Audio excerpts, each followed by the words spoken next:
Bonsoir, bonsoir, bonjour, c'est Aidé Congo Basango Télévision. Comme toujours, avant de commencer notre émission, nous disons merci à Dieu. Nous disons merci à nos chers abonnés et téléspectateurs qui nous suivent partout dans le monde et en RDC. Bande Konanga, soyez les bienvenus.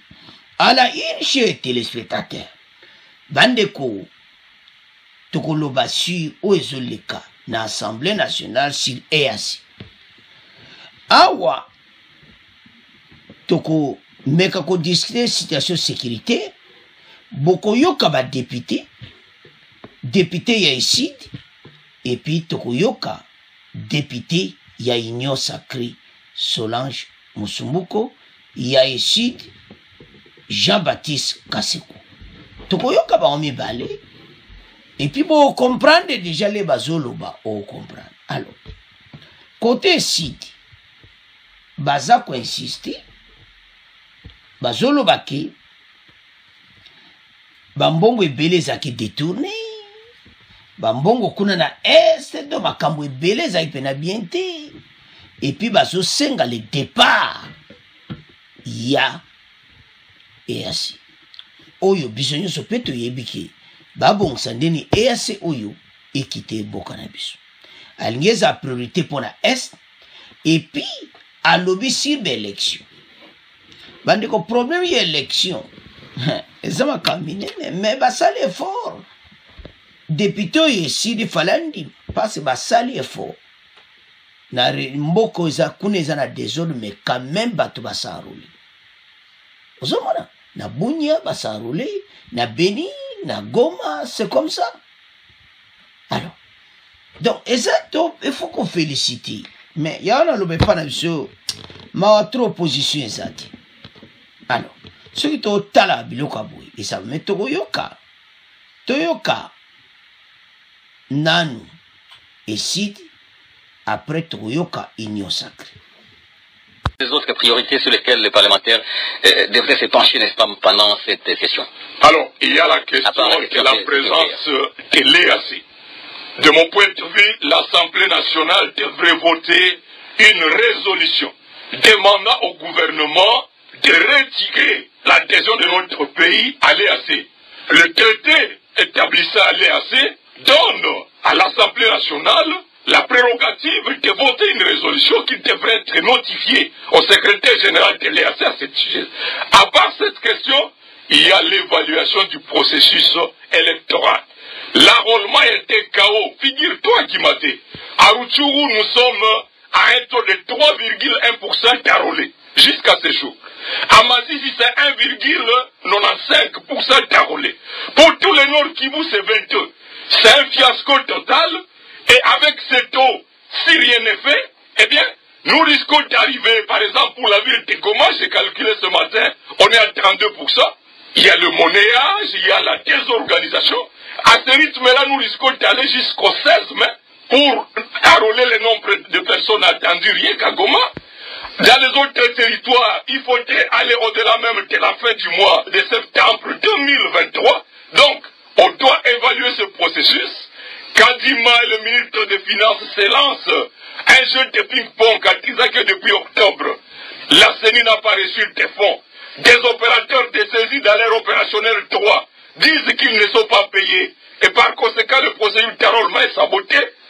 Le ministre des Finances doit venir, le président de la CENI doit venir pour qu'on évalue sa complaisance parce que nous n'allons pas autoriser un glissement à la fin de cette année 2020. Merci. Alors, bande kotolande si journaliste a tenu priorité nini na session ko.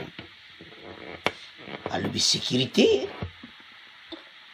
Après, il y a sécurité en tout cas. Alors, il y a bien, mais malgré, il y a un déplacement toujours ici. Il y a un bon.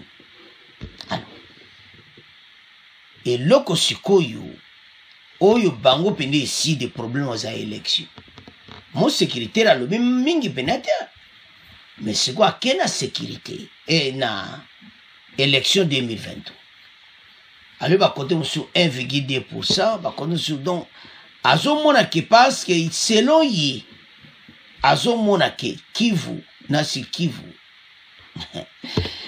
eza eside wana tembala oyo bato wana kino Kivu basi comprendre ki mokonzi aosala vrai donc eside aosala erreur ye azomona ke na Nord Kivu baoza contre mokonzi te bakozala pour tozoyebisa bango bayeba que tout ce qui se passe à l'est peuple assez à comprendre bakonzi baza na besoin pe ekota na est aza moko ba président EDC o asali effort bo bazaki liboso na ye basali effort o faci asali te il faut qu'on ndima mutu yango toloba ke ndeko mwa alobi na EDC opposition ezali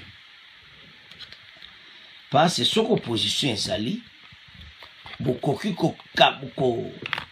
kopota na ndenge oyo te oyo pende ezopesa donc propriété quoi parce soko opposition eza donc eza boye te yango tozwi sa bandeko ete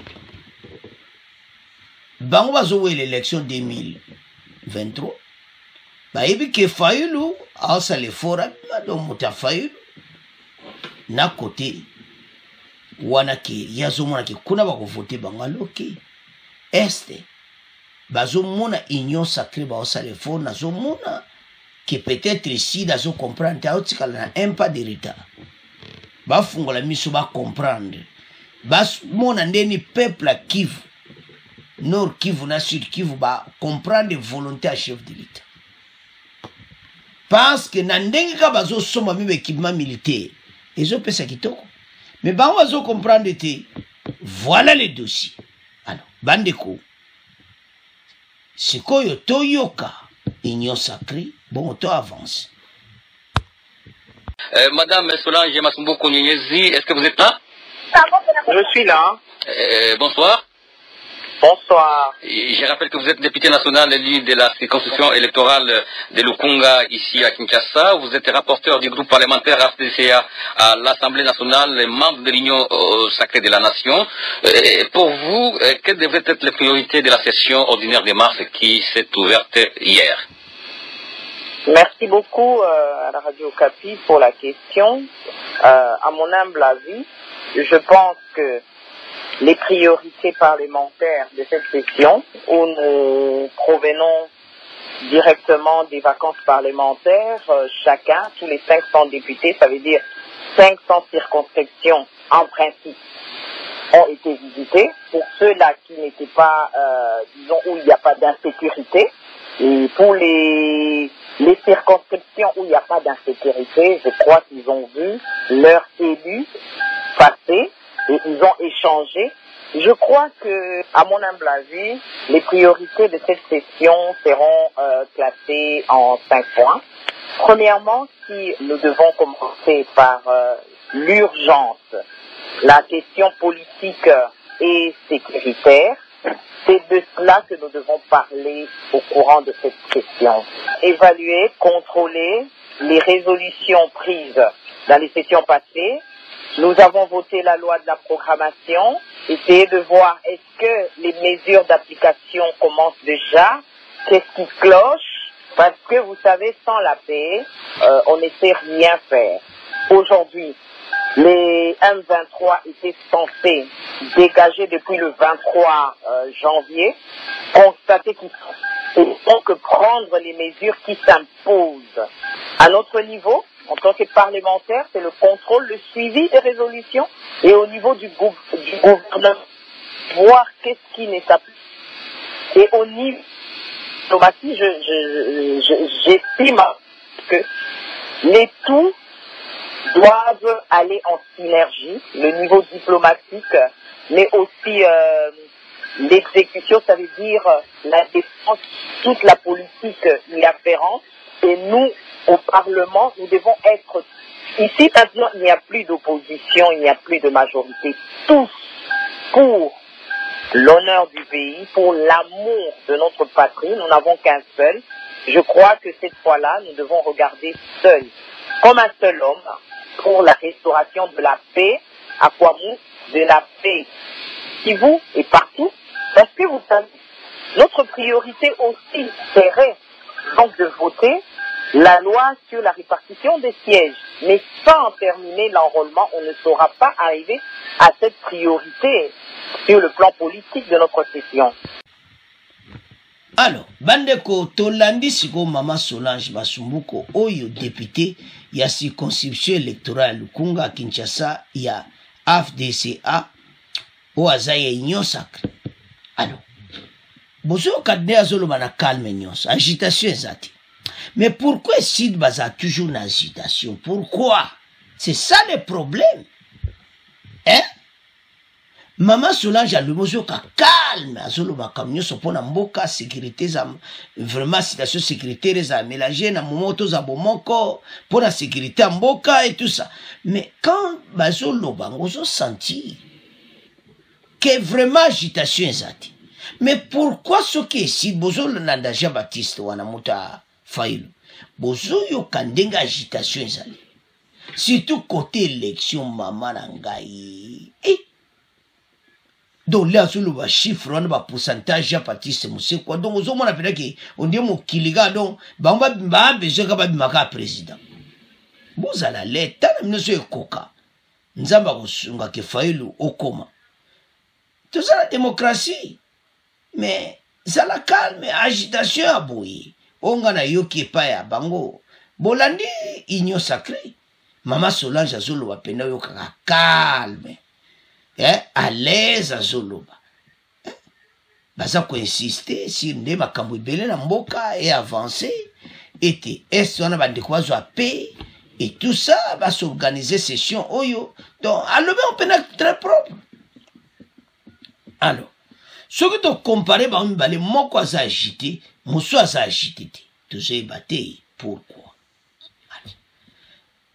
Alors, ce que tu as dit, kaka un petit débat qui est débat solo, au moins a clairement été, Fayulu a un problème na batunaï, pas ça l'effort, agitation, mais ça somme. Élection, nan te comité, pas ça l'enrôlement. Aux élections chaotiques et tout ça, mais tout ça kendi. Bafa union so motuta mon berrer pesali, bat union so baza berrer, mais ma kamozo kenan quand même bien. Tant que batu, à peu près 51 millions baza déjà enroulés pour ma bewa. Voilà. Alors, bandeko, élections au Salama, mais et belé baza agité. Alors, bandeko nanga. C'est à ce point tout commis qu'on clôturer mission Nabisu. Vous continuez à s'abonner massivement. Au revoir. À la prochaine.